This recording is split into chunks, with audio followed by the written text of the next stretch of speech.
Hey everybody, welcome back to another Pastor's Post. I'm Jeff, and I'm just talking about some pastoral things today. I try to put these out every couple of weeks. I missed a week because of just things getting busy. As I've said in other videos, this is not my primary source of income. In fact, I get no income from these. I do these to just kind of get pastors connected, talking, debating things now and then. That's why I want to do this. I want to open dialogues about some hard topics and also just kind of have some fun doing this. This is a good hobby for me. Hopefully, the whole point is I am blessing other pastors and encouraging other pastors and some Christians who maybe they're not pastors, but they want to understand things from a pastor's point of view. So that's why I do what I do. Like I said before in another video, the most comments, the most views I've ever gotten was on a translation I reviewed, the LSB Bible. It's a beautiful Bible. I still like it. Still one of my favorites. Currently reading a CSB Bible through the year, and if you're interested or tracking that sort of thing. But today's topic, the thing I really want us to dive into, and in the comments, please feel free to express your opinion. Disagree with me, that's okay. This is something, pastors, we don't talk about it enough, and churches don't talk about it with their pastors enough. The question is, how much should a pastor pay? Now, to be clear, I'm not talking about tithes. I'm not talking about offerings. I'm not talking about if you have a district or a network or a denominational section, whatever you call it, that you have to give a portion because you're credentialed within that organization. I'm not talking about that. The thing I'm talking about is when we give to the church, or maybe we purchase things for the church, how much stuff comes out of the pastor's own pocket. Now, I've talked to some pastors, and they've said, well, everything that gets bought for the church, I pay for it. The church expects me to pay for it. It comes out of my wallet. I think that's unfair. I think the church itself should be, they give. They don't just pay just their pastor. Hopefully, they're not paying their pastor and expecting him to pay the light bill or the heating and air conditioning. That's really not a good idea for obvious reasons, because they should be good stewards as well. They should be being taught good stewardship. It shouldn't all just go to the pastor.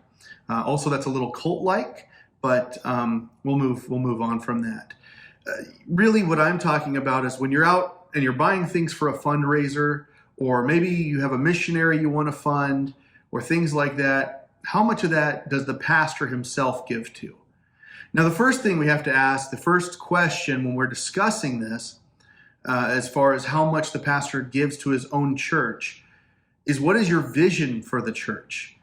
Where do you see it going? Do you see yourself being there for years and years and years? I personally, I see myself being in this church for another 30 years until I retire. That may not be the case. God may have other plans. Things happen, and maybe the board will decide they're just done with me one day and call for my resignation. I hope that's not the case. If it is, they haven't given me any hint that that's the route they want to go. But ask yourself, first and foremost, how long do I plan on being here? For example, if you're going to take on a missionary who's going to go overseas for 7 years, and in 6 months you think you might be out the door, maybe don't give all $50 that month to fund that missionary, because sooner or later that's going to become a weight on the church. Maybe you don't know where your church is going. Maybe there are some things you should buy, maybe to encourage or just make, we'll get into who sees it and things like that in a moment, but maybe you want to give, because if you don't give, it won't be purchased, and it's something the church really needs. Maybe you have a board that's incredibly frugal, and they're saying, look, we can't afford this. And maybe they really can't, or maybe they can, and they're just cheap. I mean, there's a big difference between being good stewards and being cheapskates. We all know that. But you have to ask yourself, what is my vision for this church? Where do I see us going? Where do I see my ministry going here? And the second question is, how bought into that are you? If you want the church family to buy into your vision and believe in it, then you need to believe in it. And if being a part of your vision means you spend $20 at the Dollar General to get candy for an event, or something like that out of your own pocket, well, then do that. Because whether you realize it or not, we don't do this, and I'll get to this, like I said, we don't do this so everybody sees us, but you need to be able to say, I'm bought into this too. If you're only saying it to yourself, I believe in this. And that there is something to that. Like if I go to the gym and I get a free gym membership, I'm not going to keep going to that gym. But if I have a $45 a month or $50 a month thing I have to pay, well, I'm going to want to go work out because I'm paying my own money, right? When you buy things for outreaches, when you buy things for ministries, you are, at least in your mindset as a man, you're buying into that, right? How many of you have bought tools that you maybe had wanted for a special project or something around the house, a new screwdriver, a new drill? Pretty soon, you just really like the drill because you bought it, it's yours, and you're looking around looking for other places to drill, right? Maybe I'm the only guy who does that, but that's kind of the same way it is with the church. If you buy into it, and you actually purchase something, you're going to be more passionate about it because you've bought into the vision. Now, for us, I'm an Assembly of God pastor, and I am my degree is in global missions. I'm passionate about missionaries. I agree with John Piper when he says you're either called to be sent or called to send. So I thought I was being called to missions. I ended up not going into the mission field, did an internship, and I was like, okay, foreign countries, I'm not good at this, but I do have a passion for missions. So my wife and I, we give a big chunk to help fund our missionaries. I don't say that to brag, but it's the truth. And my church family, I don't tell them this. I don't brag about this. I don't make a big production. I had a pastor growing up who would drop his offering in the tray every time so people knew he was tithing. And okay, man, you can do that. That's not necessarily a bad thing. I guess I shouldn't be so poo-poo on it, but the thing is, that's not me. That's not my style.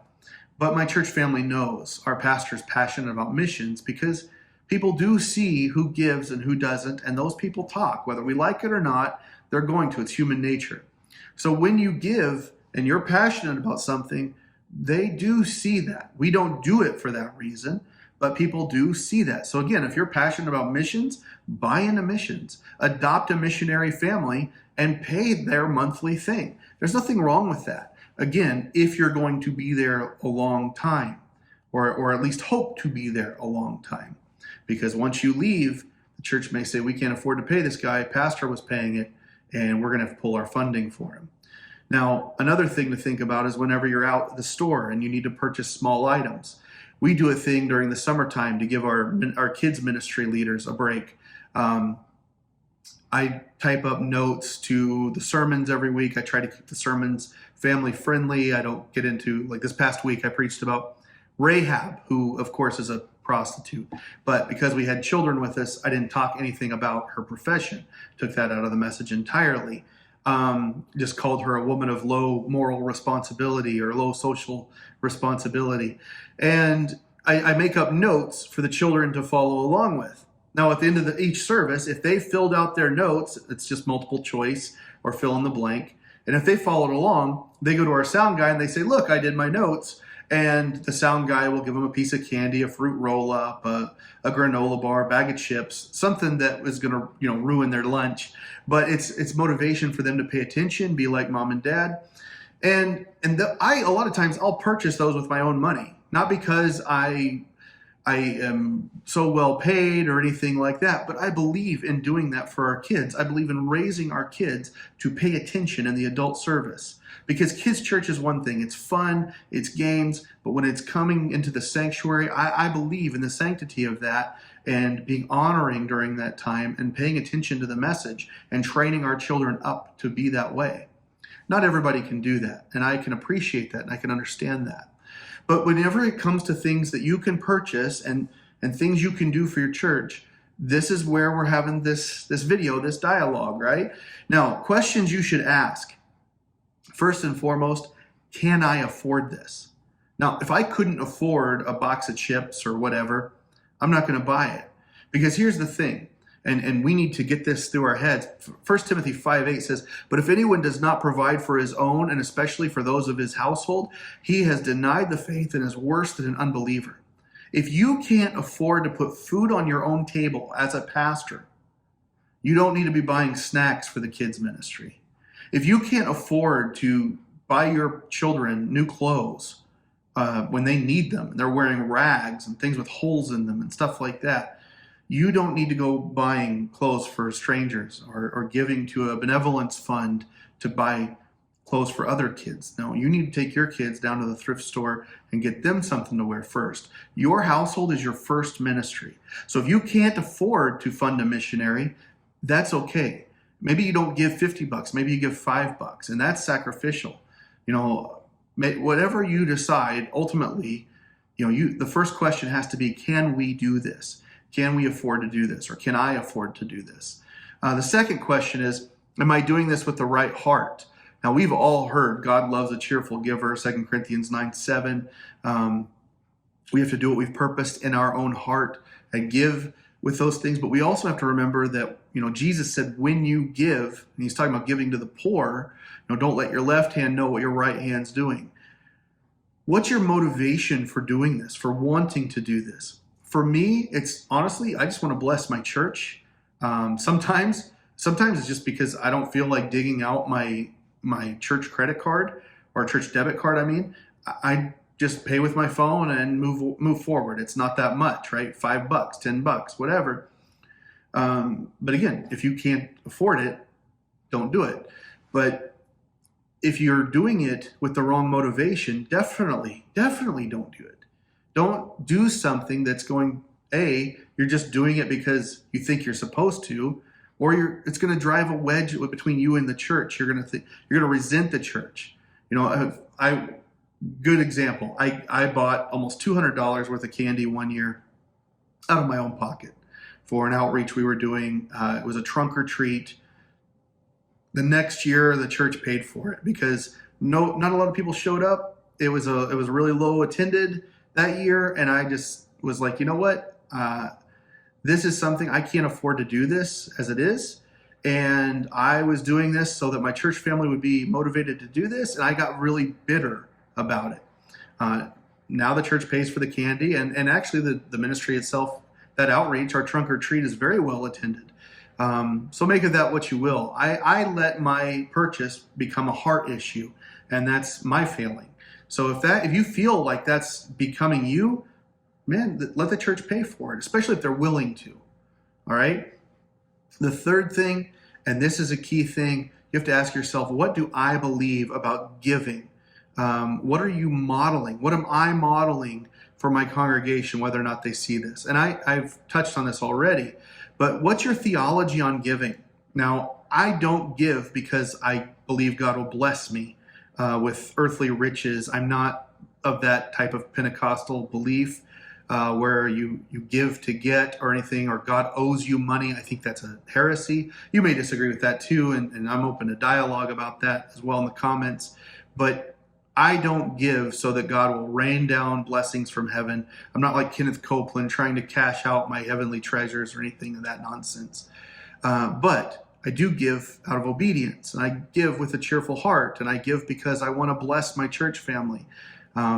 That's kind of my theology behind giving. Do I believe you have to give 10%?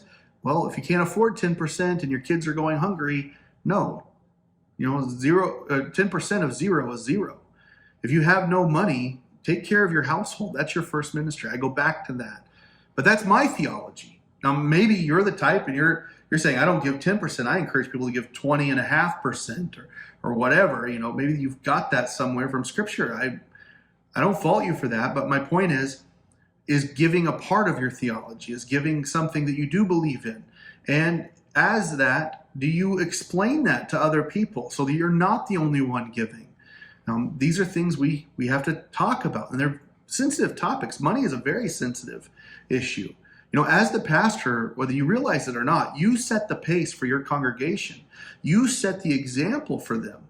So you have to ask, what's my belief behind giving? What's my belief between offering and tithes? Is there a difference? And go from there and model what you expect out of your people in your own life. Like I said, people do see what you give and what you don't give, what you model and what you don't model, and they will act accordingly. They will follow suit. The sheep will follow the shepherd. Sometimes we got to prod them along to help them, but at the same time, what you're doing, what you are modeling for your church. Ultimately, like I said, this comes down to a discussion between you and your spouse if you're married, and your checking account, right? And your savings, and what you can give, what you can afford, and what you set in your heart to do. If nothing else, and this is the last point I'll make, pray about it. The Apostle Paul says, be anxious for nothing, but in everything by prayer and petition with thanksgiving, let your requests be made known to God. In everything by prayer. This is something to pray about. And again, if maybe you can't afford a lot, but you can afford some, and that's something you set in your heart. Okay, I'm going to start making little purchases for my church. You can do that. If you can't do that, then don't. But anyway, I hope you've enjoyed this video. I hope it's provoked some thoughts. I hope it's provoked some dialogue, some good comments down below. If you like these videos, make sure you hit the like button, subscribe. Hope to make some more soon. Thanks a lot. God bless you guys.